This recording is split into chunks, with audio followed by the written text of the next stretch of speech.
Involving a Louisville church ordaining a registered sex offender as a minister. That church in question serves a predominantly gay and transgendered congregation. But one former member says he's concerned that the new minister could be a threat to the congregation and the community's children. Adam Walser joins us now live from the newsroom with this WHAS 11 News investigation. Adam? Well, Melissa and Joe, the Passive City of Refuge Worship Center admits it's the first time he's heard of a church in the United States ordaining someone who is a registered sex offender. But he says the man in question has changed and deserves forgiveness. We spoke with one former church member today who said he's glad the man's in church, but doesn't think he should be a minister. City of Refuge Church proclaims that everyone is welcome. That's probably what attracted Mark Horgan. Horgan was charged back in 1998 with sodomizing, sexually abusing, and intimidating an 11-year-old boy. He pleaded guilty to a lesser charge, served time in prison, and agreed not to serve as a leader in any church where he would have contact with children.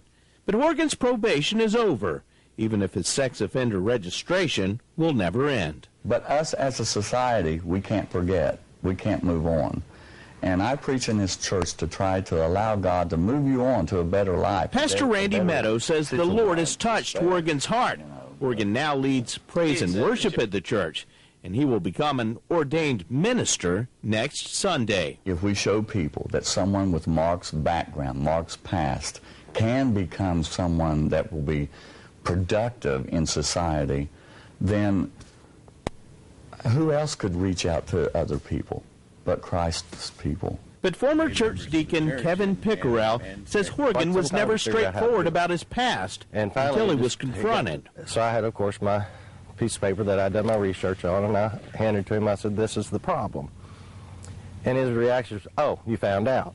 Pickerel fears Horgan may be tempted by children who gather at the church for weekly Sunday school, and he worries he could reoffend. Maybe he's going to fall in that category of the low percentage that doesn't. But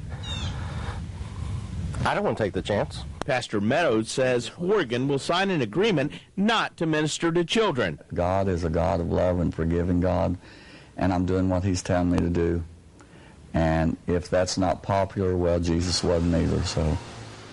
In Kentucky, there's no law which prevents sex offenders from being ordained as pastor as long as the applicant meets criteria established by the church. Adam Walser, WHAS 11 News. Thank you, Adam.